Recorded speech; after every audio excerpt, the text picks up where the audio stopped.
Chapter 3, Music, Violets, and the Letter. It so happened that Lucy, who found daily life rather chaotic, entered a more solid world when she opened the piano. She was then no longer either deferential or patronizing, no longer either a rebel or a slave. The kingdom of music is not the kingdom of this world. It will accept those whom breeding and intellect and culture have alike rejected.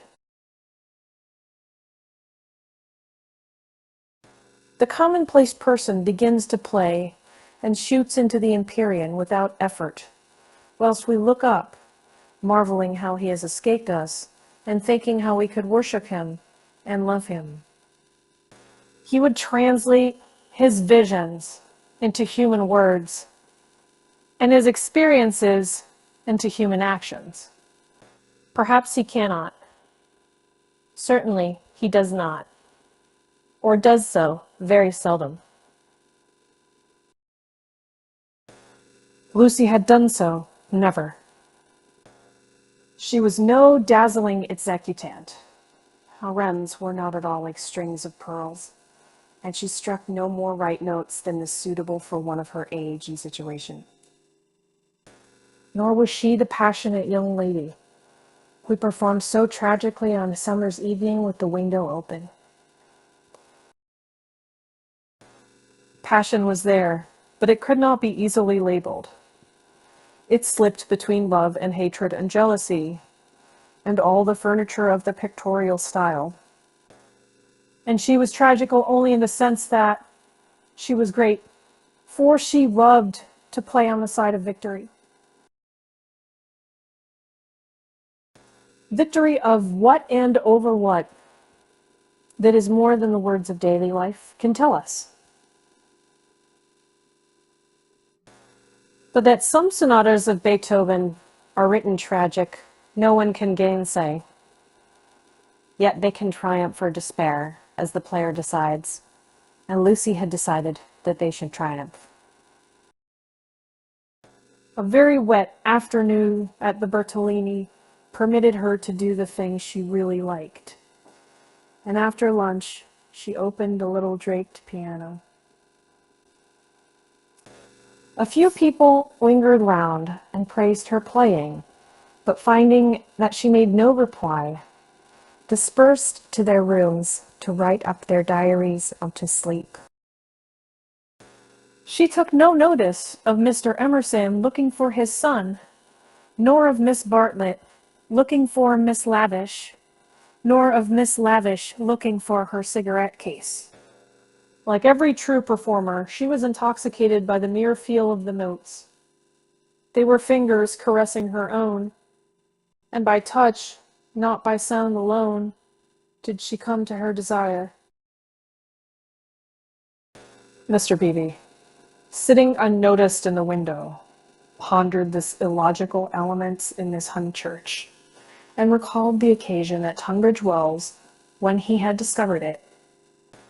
It was at one of those entertainments where the upper classes entertain the lower.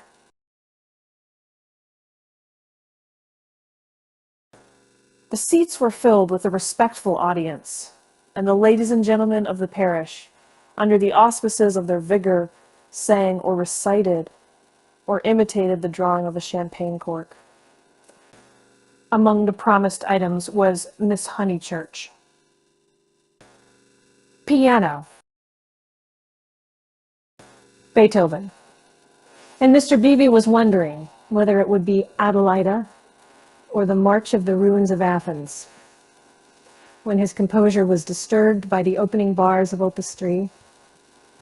He was in suspense all through the introduction, for not until the pace quickens does one know what the performer intends.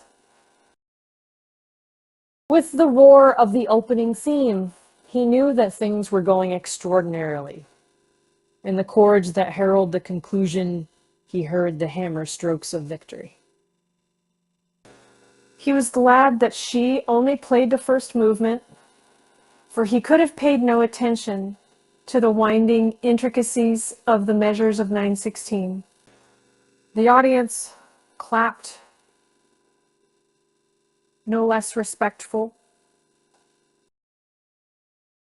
It was Mr. Beebe who started the stamping. It was all that one could do.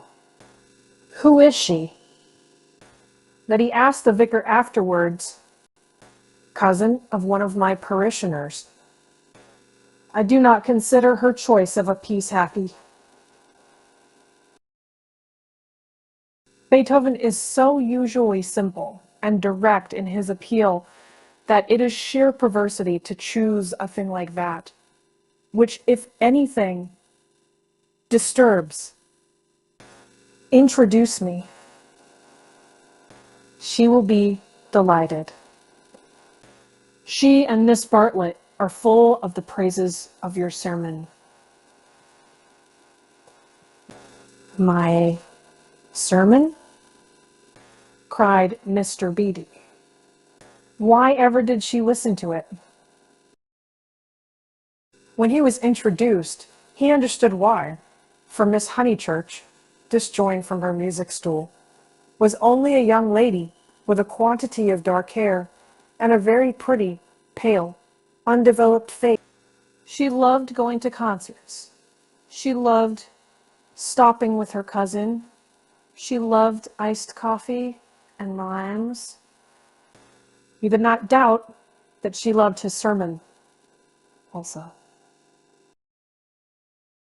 But before he left Tunbridge Wells, he made a remark to the vicar, which he now made to Lucy herself, when she closed the little piano and moved dreamily towards him. "If Miss Honeychurch ever takes to live as she plays, it'll be very exciting, both for us." Lucy at once re-entered daily life.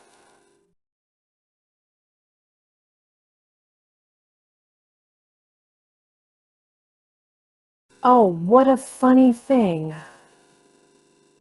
Someone said just the same to Mother, and she said she trusted. "I should never live a duet." Doesn't Mrs. Honeychurch like music? She doesn't mind it, but she doesn't like one to get excited over anything. She thinks I'm silly about it.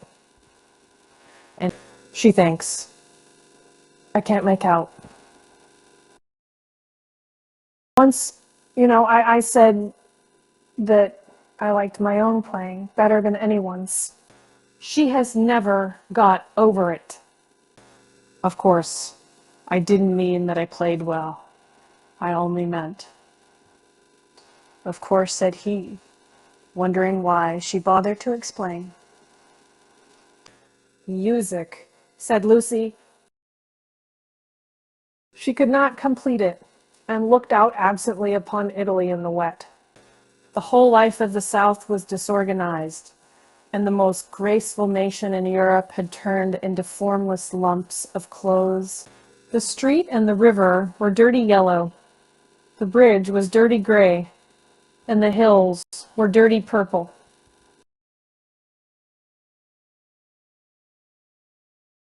Somewhere in their folds were concealed Miss Lavish and Miss Bartlett, who had chosen this afternoon to visit the Torre del Gallo.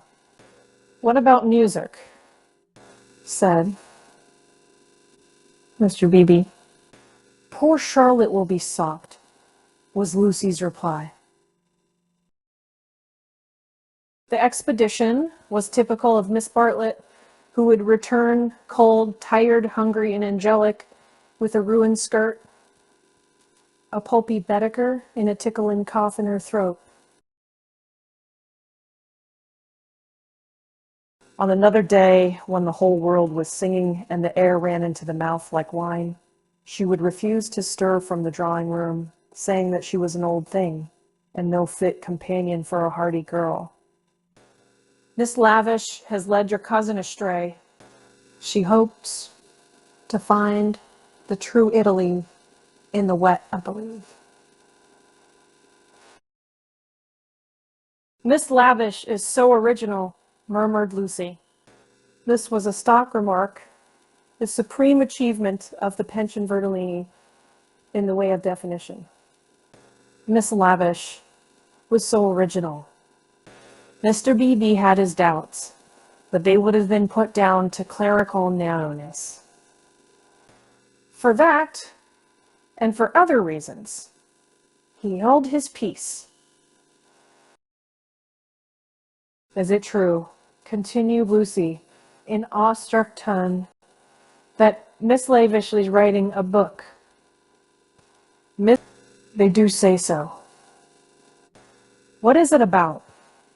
It will be a novel, replied Mr. Beebe, dealing with modern Italy. Let me refer you for an account to Miss Catherine Allen, who uses words herself more admirably than anyone I know. I wish Miss Lavish would tell me herself. We started such friends. But I don't think she ought to have run away with Baedeker that morning in Santa Croce. Charlotte was most annoyed at finding me practically alone, and so I couldn't help being a little annoyed with Miss Lavish. The two ladies, at all events, have made it up. He was interested in the sudden friendship between women, so apparently dissimilar as Miss Bartlett and Miss Lavish. They were always in each other's company, with Lucy, a slighted third. Miss Lavish, he believed he understood, but Miss Bartlett might reveal unknown depths of strangeness, though not perhaps of meaning.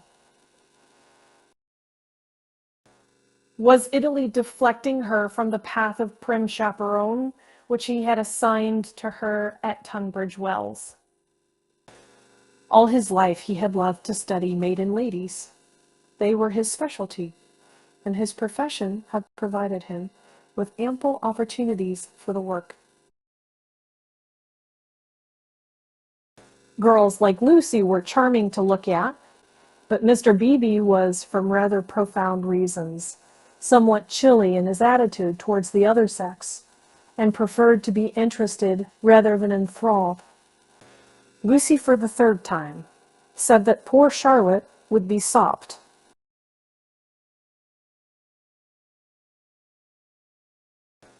The Arno was rising in flood, washing away the traces of the little carts upon the foreshore. But in the southwest there had appeared a dull haze of yellow, which might mean better weather if it did not mean worse. She opened the window to inspect, and the cold blast entered the room, drawing a plaintive cry from Miss Catherine Allen, who entered at the same moment by the door. "Oh, dear Miss Honeychurch, you will catch a chill. And Mr. Beatty here, besides. Who would suppose this is Italy? There is my sister, actually nursing the hot water can. No comforts or proper provisions." She sidled towards them and sat down, self-conscious, as she always was on entering a room which contained one man or a man and one woman. "I could hear your beautiful playing, Miss Honeychurch, though I was in my room with the door shut." Doors shut, indeed, most necessary. No one has the least idea of privacy in this country, and one person catches it from another. Lucy answered suitably. Mr. Beebe was not able to tell the ladies of his adventure at Nebena, where the chambermaid burst in upon him in his bath, exclaiming cheerfully, "Fa niente, sono vecchia." He contented himself with saying, "I quite agree with you, Miss Allen. The Italians are a most unpleasant people. They pry everywhere. They see everything, and they know what we want before we know it ourselves. We are at their mercy. They read our thoughts. They foretell are deciders. From the cab driver down to Giotto. They turn us inside out, and I resent it. Yet in their heart of hearts, they are home, how superficial.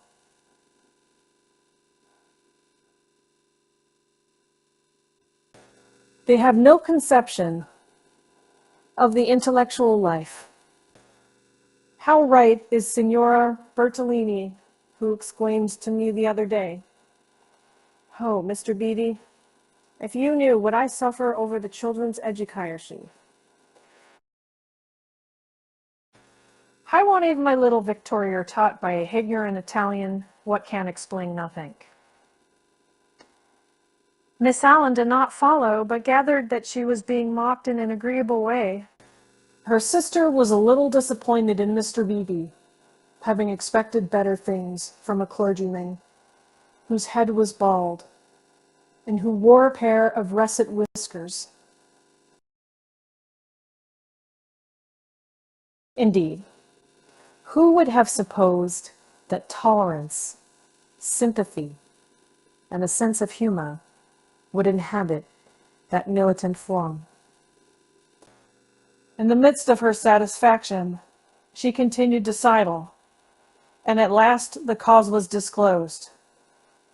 From the chair beneath her, she extracted a gunmetal cigarette case, on which were powdered in turquoise the initials BEL.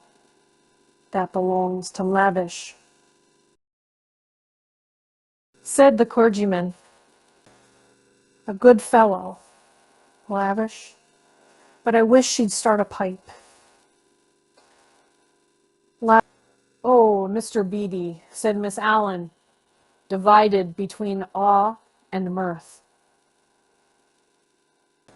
"Indeed, though it is dreadful for her to smoke, it is not quite as dreadful as you suppose."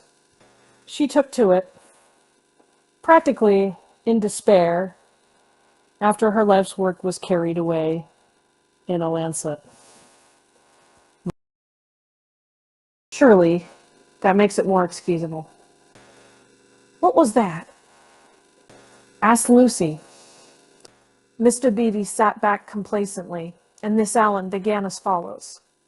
"It was a novel, and I'm afraid, from what I can gather, not a very nice novel. It is so sad when people who have abilities misuse them, and I must say they nearly always do. Anyhow, he left it almost finished in the grotto of the Calvary at the Capuccini Hotel at Amalfi, while she went for a little ink. She said, 'Can I have a little ink, please?' But you know what Italians are, and meanwhile the grotto fell roaring onto the beach. And the saddest thing of all is that she cannot remember what she has written. The poor thing was very ill after it, and so got tempted into cigarettes. It is a great secret, but I am glad to say that she is writing another novel. She told Teresa and Miss Pole the other day that she had got up all the local color. This novel is to be about modern Italy. The other was historical, but that she could not start till she had an idea.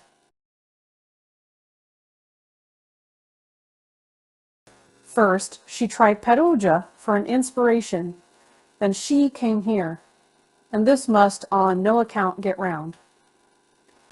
And so cheerful through it all. I cannot help thinking that there is something to admire in everyone, even if you do not approve of them. Miss Allen was always thus being charitable against her better judgment. A delicate pathos perfumed her disconnected remarks, giving them unexpected beauty, just as in the decaying autumn woods there sometimes rise odors reminiscent of spring. She felt she had made almost too many allowances and apologized hurriedly for her toleration.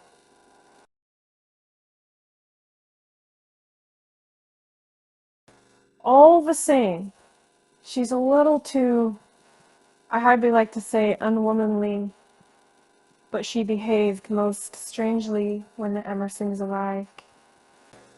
Mr. Beebe smiled as Miss Allen plunged into an anecdote which he knew she would be unable to finish in the presence of a gentleman. I don't know, Miss Honeychurch, if you have noticed that Miss Pole, the lady who has so much yellow hair, takes lemonade. That old Mr. Emerson who puts things very strangely. Her jaw dropped. She was silent. Mr. Beebe, whose social resources were endless, went out to order some tea, and she continued to Lucy in a hasty whisper, "Stomach." He warned Miss Pole of her stomach acidity. He called it, and he may have meant to be kind. I must say, I forgot myself and laughed. It was so sudden. As Teresa truly said, it was no laughing matter. But the point is that Miss Lavish was positively attracted by his mentioning S, and said she liked plain speaking and meeting different grades of thought. She thought they were commercial travelers. Drummers was the word she used. And all through dinner, she tried to prove that England, our great and beloved country, rests on nothing but commerce.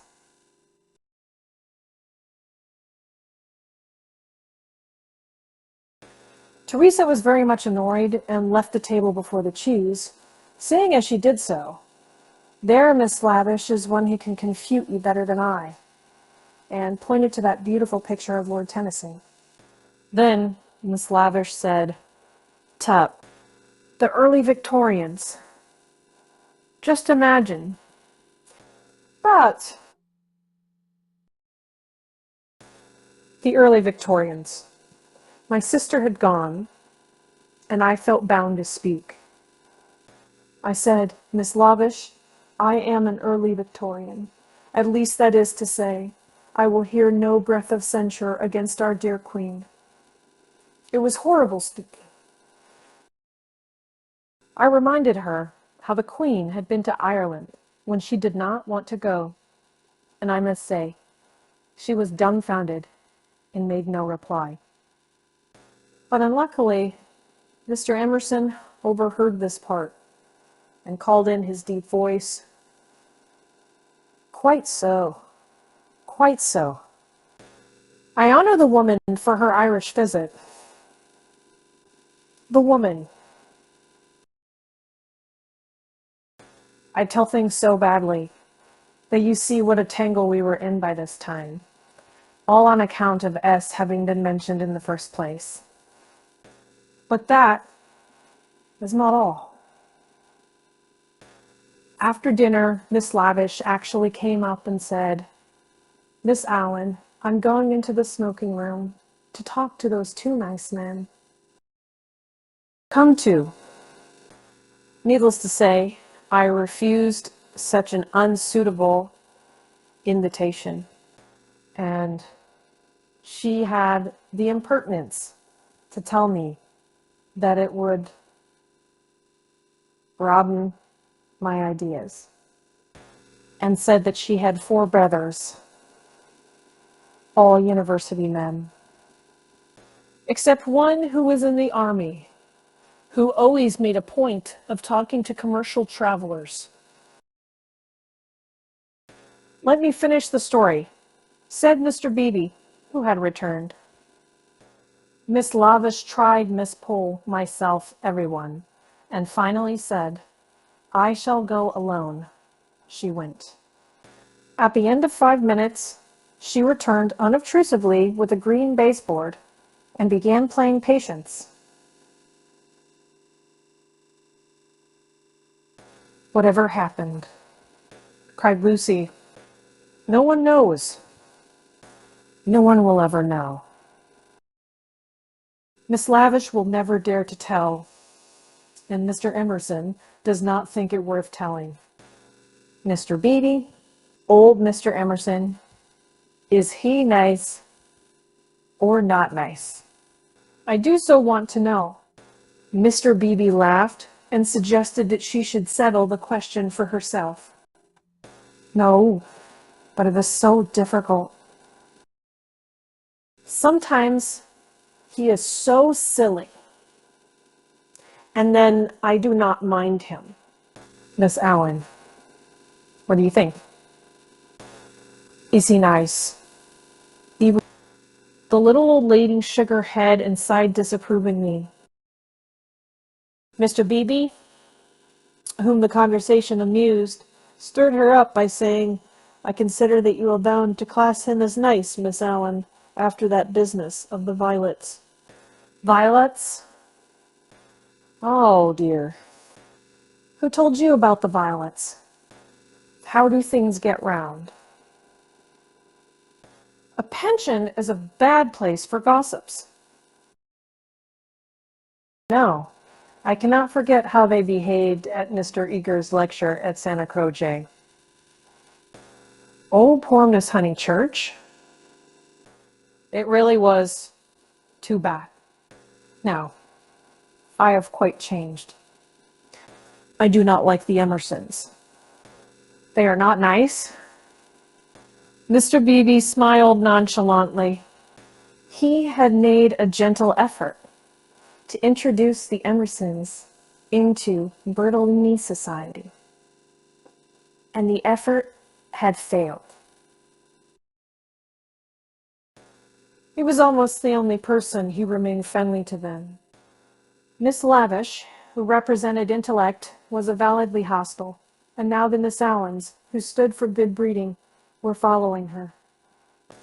Miss Bartlett, smarting under an obligation, would scarcely be civil.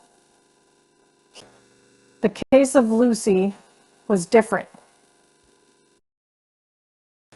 She had given him a hazy account of her adventures in Santa Croce, and he gathered that the two men had made a curious and possibly concerted attempt to annex her, to show her the world from their own strange standpoint, to interest her in their private sorrows and joys.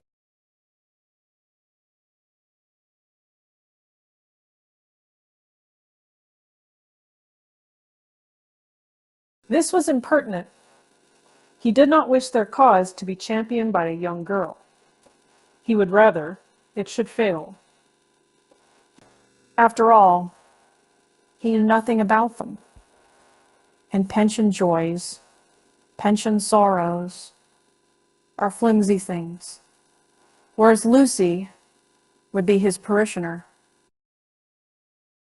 Lucy, with one eye upon the weather, finally said that she thought the Emersons were nice, not that she saw anything of them now.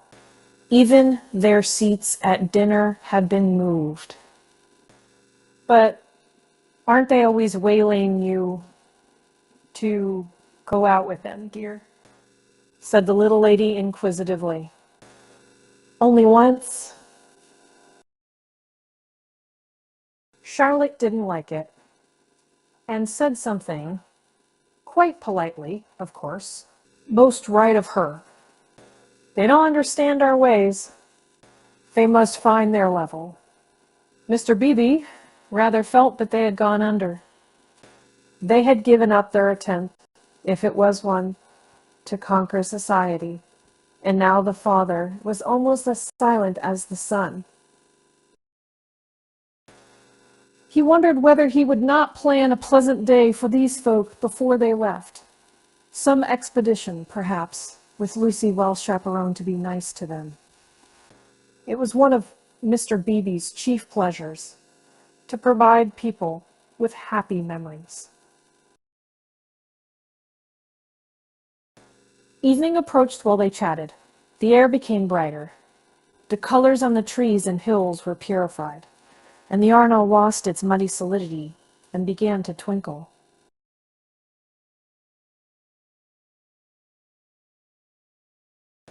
There were a few streaks of bluish green among the clouds, a few patches of watery light upon the earth, And then the dripping facade of San Miniato shone brilliantly in the declining sun. "Too late to go out," said Miss Allen in a voice of relief. "All the galleries, they are shut." "I think I shall go out," said Lucy. "I want to go around the town in the circular tram, on the platform by the driver." Her two companions looked grave. Mr. Beebe, who felt responsible for her in the absence of Miss Bartlett, ventured to say, "I wish we could. Unluckily, I have letters. If you do want to go out alone, won't you be better on your feet? Italians, dear, said Miss Allen. Perhaps I shall meet someone who reads me through and through." But they still looked disapproval, and she so far conceded to Mr. Beebe as to say that she would only go for a little walk and keep to the street frequented by tourists. "She oughtn't really to go at all," said Mr. Beebe, as they watched her from the window, "and she knows it. I put it down to too much Beethoven." Chapter 4. Mr. Beebe was right. Lucy never knew her desire so clearly as after music. She had not really appreciated the clergyman's wit, nor the suggestive twitterings of Miss Allen. Conversation was tedious. She wanted something big, and she believed that it would have come to her on the wind-swept platform of an electric tram. This she might not attempt. It was unladylike. So why will work for... Why were most big things unladylike? Charlotte had once explained to her why. It was not that ladies were inferior to men. It was that they were different. Their mission was to inspire others to achievement rather than to achieve themselves. Indirectly, by means of tact and a spotless name, a lady could accomplish much. But if she rushed into the fray herself, she would be first censured, then despised, and finally ignored. Poems had been written to illustrate this point. There is much that is immortal in this medieval lady.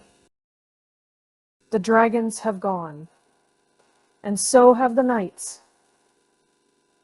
But still, she lingers in our midst. She reigned in many an early Victorian castle, and was queen of much early Victorian song. It is sweet to protect her in the intervals of business, sweet to pay her honor when she has cooked our dinner well. But alas, the creature grows degenerate. In her heart also, there are springing up strange desires. She too is enamored of heavy winds and vast panoramas and green expanses of the sea. She has marked the kingdom of this world, how full it is of wealth and beauty and war, a radiant crust built around the central fires spinning towards the receding heavens. Men, declaring that she inspires them to it, move joyfully over the surface, having the most delightful meetings with other men. Happy, not because they are masculine, but because they are alive. Before the show breaks up, she would like to drop the august title of the eternal woman and go there as her transitory self. Lucy does not stand for the medieval lady, who was rather an ideal to which she was bidden to lift her eyes when feeling serious. Nor has she any system of revolt. Here and there, a restriction annoyed her particularly, and she would transgress it, and perhaps be sorry that she had done so. This afternoon, she was peculiarly restive. She would really like to do something of which her well-wishers disapproved. As she might not go on the electric tram, she went to Alinari's shop. There she bought a photograph of Botticelli's Birth of Venus. Venus, being a pity, spoilt the picture, otherwise so charming, and Miss Bartlett had persuaded her to do without it. A pity in art, of course, signified the mood. Giorgione's Tempesta, the Adelino, some of the Sistine frescoes, and the Epoxio meadows were added to it. She felt a little calmer then, and bought Fra Angelico's Coronation, Giotto's Ascension of St. John, some Della Robbia babies, and some Guido Madonnas. For her taste was Catholic, and she extended uncritical approval to every well-known name. But though she spent nearly 7 lire, the gates of liberty seemed still unopened. She was conscious of her discontent. It was new to her to be conscious of it. The world, she thought, is certainly full of beautiful things, if only I could come across them. It was not surprising that Mrs. Honeychurch disapproved of music, declaring that it always left her daughter peevish, unpractical, and touchy. Nothing ever happens to me, she reflected as she entered the Piazza Signoria and looked nonchalantly at its marvels, now fairly familiar to her. The great square was in shadow. The sunshine had come too late to strike it.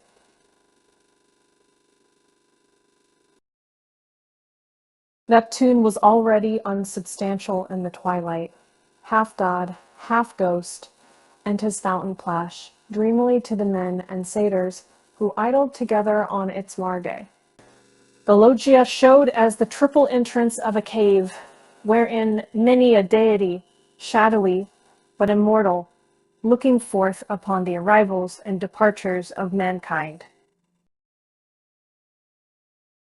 It was the hour of unreality, the hour that is, when unfamiliar things are real.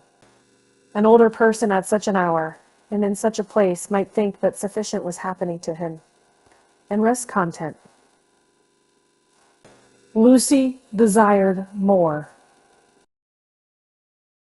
She fixed her eyes wistfully on the tower of the palace, which rose out of the lower darkness like a pillar of roughened gold. It seemed no longer a tower, no longer supported by earth, but some unattainable treasure throbbing in the tranquil sky.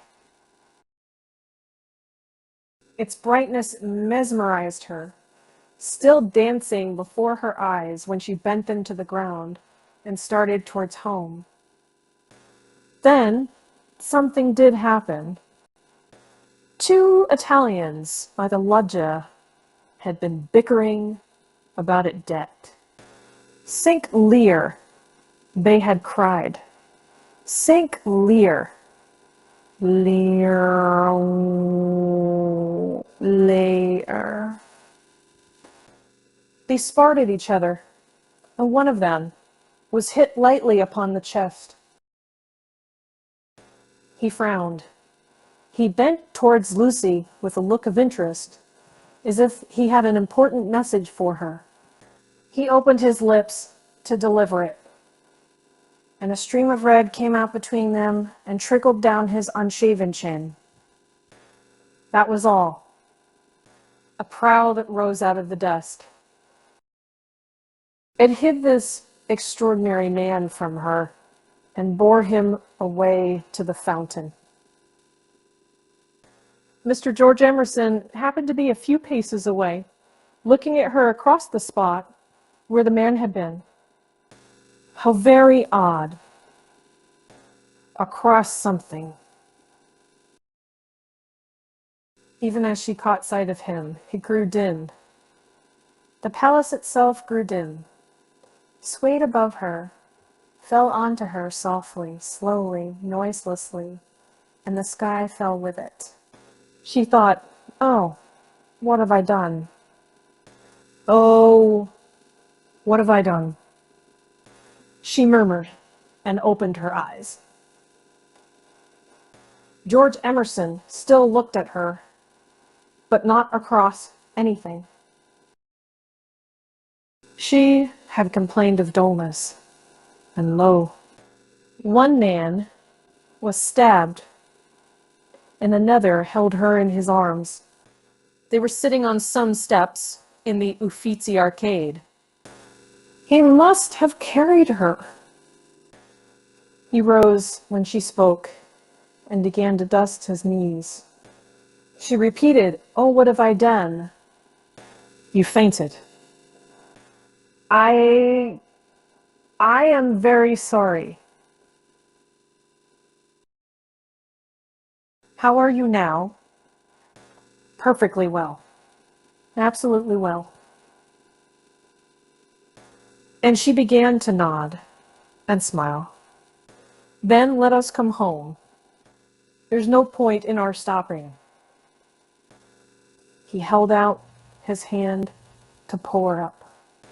She pretended not to see it. The cries from the fountain, they had never ceased, rang emptily. The whole world seemed pale and void of its original meaning. "How very kind you have been. And I might have hurt myself falling. But now I am well. I can go alone." "Thank you." His hand was still extended. "Oh, my photographs," she exclaimed suddenly.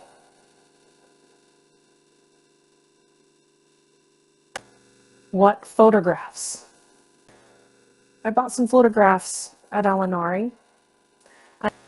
I must have dropped them out there in the square." She looked at him cautiously. "Would you add to your kindness by fetching them?" He added to his kindness. As soon as he had turned his back, Lucy arose with the running of a maniac and stole down the arcade towards the Arno. "Miss Honeychurch." She stopped with her hand on her heart. "You sit still. You aren't fit to go home alone." "Yes, I am. Thank you so very much." "No, you aren't. You go openly if you were, but I had rather than I don't fetch your photographs. I had rather be alone." He said imperiously, "The man is dead. The man is probably dead. Sit down till you are rested." She was bewildered and obeyed him. "And don't move till I come back." In the distance, she saw creatures with black hoods, such as appear in dreams. The palace tower had lost the reflection of the declining day and joined itself to earth. How should she talk to Mr. Emerson when he returned from the shadowy square?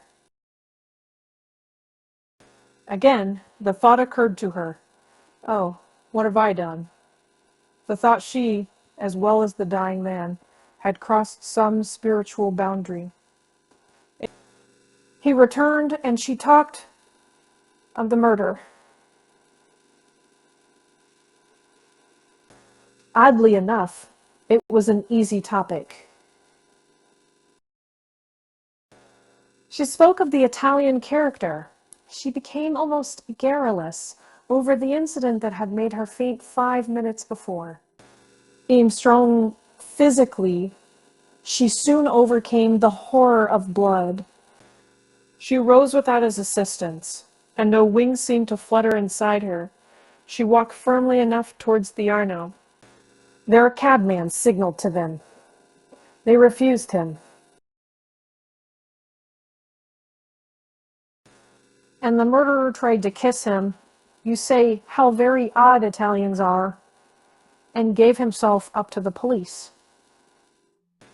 Mr. Peavy was saying that Italians know everything, but I think they are rather childish. When my cousin and I were at the pity yesterday, what was that? He had thrown something into the stream. What did you throwing?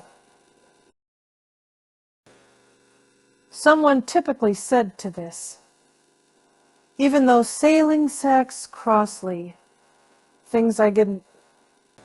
Mr. Emerson. Well, where are the photographs?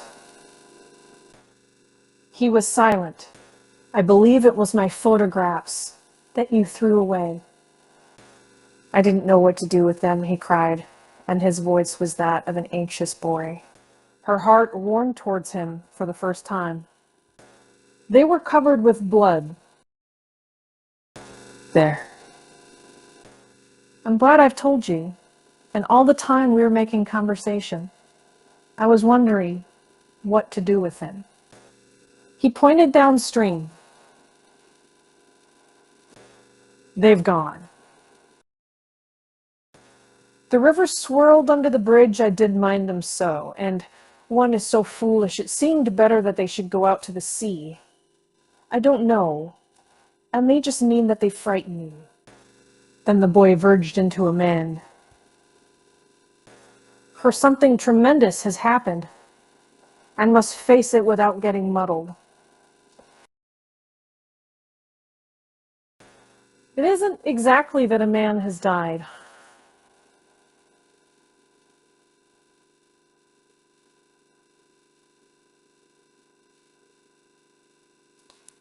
Something warned Lucy that she must stop him. It's happened, he repeated. May I mean find out what it is? Mr. Emerson. He turned towards her frowning, as if she had disturbed him in some abstract quest. I want to ask you something before we go in. They were close to their pension. She stopped and leant her elbows against the parapet of the embankment. He did likewise. There is at times a magic in identity of position. And it is one of the things that have suggested to us eternal comradeship. She moved her elbows before saying, I have behaved ridiculously. He was following his own thoughts. I was never so much ashamed of myself in my life. I can't think what came over me. I nearly fainted myself, he said. But she felt that her attitude repelled him. Well, I owe you 1,000 apologies. Oh, all right. And this is the real point. You know how silly people are gossiping. Ladies especially, I'm afraid. You understand what I mean? I'm afraid I don't. I mean, would you not mention it to anyone? My foolish behavior? Your behavior? Oh, yes. All right. All right. Thank you so much. And would you... She could not carry her request any further. The river was rushing below them, almost black in the advancing night. He had thrown her photographs into it, and then he had told her the reason. It struck her that it was hopeless to look for chivalry in such a man. He would do her no harm by idle gossip. He was trustworthy, intelligent, and even kind. He might even have a high opinion of her. But he lacked chivalry.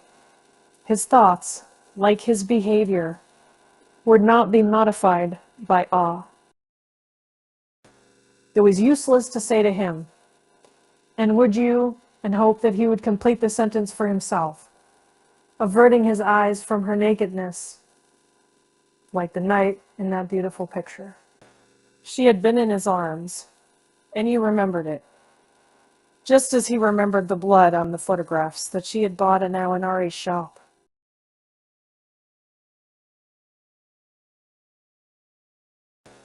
It was not exactly that a man had died. Something had happened to the living. They had come to a situation where character tells and where childhood enters upon the branching paths of youth. "Oh, thank you so much," she repeated. "How quickly these accidents do happen." And then one returns to the old life. "I don't." Anxiety moved her to question him. His answer was puzzling. "I shall probably want to live." "But why, Mr. Emerson?" "What do you mean?" "I shall want to live, I say."